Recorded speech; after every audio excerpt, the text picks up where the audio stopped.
My family disowned me after my girlfriend accused me of snuggling her, and now they want to reconnect. I still remember the chill in the air the day my life unraveled. It was one of those crisp early fall mornings in New York when the leaves were just starting to turn. I had no idea that my world was about to collapse, that I'd lose everything I held dear, and that years later, a phone call would threaten to reopen wounds I thought had scarred over. Her name was Emily. She was everything I thought I wanted, ambitious, sharp-witted, and captivatingly beautiful. We met at a coffee shop near my office in Manhattan where I worked as a financial analyst. She was sketching by the window, sipping a latte, and I couldn't resist introducing myself. By our second date, I was smitten. By our fourth, I was imagining a future together. But love can blind you. And I didn't see the storm brewing. 6 months into a relationship, Emily's behavior began to shift. She became possessive, prone to wild accusations if I so much as glanced at another woman. I chalked it up to her past relationships, where she had been betrayed, and I tried to reassure her. "Emily," I'd say, "you're my world. I'd never hurt you." One night, after a heated argument about something trivial, a late meeting I couldn't avoid, she stormed out of my apartment. I thought she'd cool off and return, but she didn't. The next day, police officers showed up at my door. Emily had filed a report claiming I had assaulted her during the argument. Looking back, I can see the escalation, the subtle manipulations, the emotional outbursts that would twist even the smallest misunderstanding into a confrontation. "Someday, sometime," she had screamed. "Someday, sometime." Emily's past wounds from betrayal seemed to fuel her distrust, and though I tried to help her feel secure, it often felt like pouring water into a bottomless well. That night, her fury seemed different, sharper, and I had no idea it would lead to such a catastrophic turn. Arrested, blindsided by the accusation, I tried to explain to the officers that nothing of the sort had happened, but they had their protocol. I was arrested, handcuffed in front of my neighbors, and taken to the station. My family, staunch Catholics from a small town in Pennsylvania, where tradition and reputation meant everything, were horrified when they found out. They had always prided themselves on being a model family in the community, deeply involved in the church and local events. A scandal like this threatened not only their faith in me, but their standing among neighbors who held them to impossibly high moral standards. They refused to hear my side of the story. Many of them dragged their feet. They scolded people for speaking the truth. "How could you do this, James?" My mother's voice cracked over the phone. "How could you harm someone you claim to love?" "Mom, I didn't," I pleaded. "She's lying. Please, you have to believe me." I didn't, but my parents were unmoved. My siblings, too, turned their backs on me.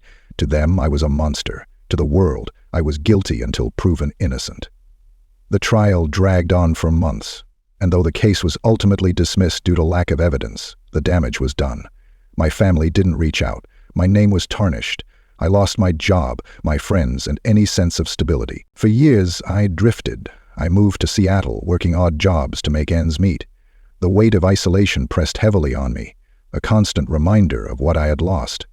I spent countless nights staring at the ceiling of a rundown apartment, wondering how my life had spiraled so far out of control. Each job I took felt like a stopgap, a way to stay afloat while I struggled to piece together a sense of purpose. Therapy sessions became my lifeline, a place where I could unpack the bitterness and grief that clung to me like a shadow. I avoided relationships, terrified of opening myself up to that kind of betrayal again. Therapy helped, but the loneliness was a constant ache. I told myself I didn't need my family. If they could discard me so easily, they weren't worth my time. And then, last week, the phone call came. It was an ordinary evening, and I was sitting on my worn-out couch, flipping through channels I didn't care to watch. The phone's sharp ring jolted me from my daze, an unwelcome intrusion into the silence that had become my constant companion. My heart raced as I stared at the caller ID, a name I hadn't seen in years. Claire. Something in me knew this wasn't a casual call. It felt heavy, laden with the weight of the past I had tried so hard to forget. It was my younger sister, Claire. I hadn't heard her voice in almost a decade. "James," she began hesitantly. "It's Mom. She's sick, cancer. It's bad. She's asking for you." The words hit me like a freight train. Memories of my mother's warm embrace, her laugh, the way she'd sing while cooking dinner, flooded back. But so did the sting of her abandonment. I didn't know what to feel. "Weak now, Claire?" I asked, my voice shaking. "Where were you when I needed you, when I was begging for someone to believe me?" I don't have an excuse, she admitted. We were wrong, James, all of us. Emily. She confessed last year. She admitted she lied about everything. We didn't know how to face you after what we did. The familiar expression settled across Emily's face. She took a hard look at Erica. Rage, sorrow, and a flicker of hope battled within me. Emily's confession didn't erase the years I'd lost or the pain I'd endured, but the thought of my mother, frail, dying, and asking for me, was impossible to ignore.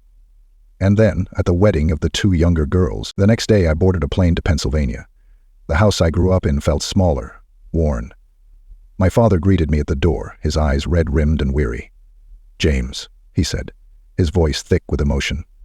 "I'm so sorry." My mother was in her bedroom, hooked up to machines, her body frail but her spirit unmistakable. When she saw me, tears streamed down her face. "My boy," she whispered, "I'm so sorry for everything. Can you forgive me?" I sat beside her, taking her hand in mine. Years of anger and hurt melted away in that moment. "I forgive you, Mom," I said, my voice breaking. "I just wish it hadn't taken this long." In the days that followed, my family and I began the slow, painful process of rebuilding. We spent long nights talking, rehashing old wounds and trying to understand where things had gone wrong. My father, who had always been the stoic backbone of the family, opened up about his own feelings of failure and guilt.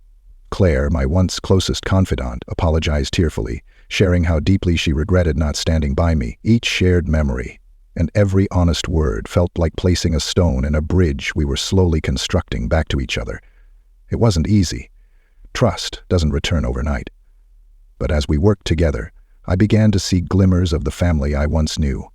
Apologies were exchanged, truths were aired, and though the scars remained, there was a sense of hope. As I stood at my mother's funeral a month later, surrounded by my family, I realized something profound.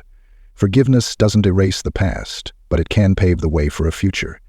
And sometimes, that's enough.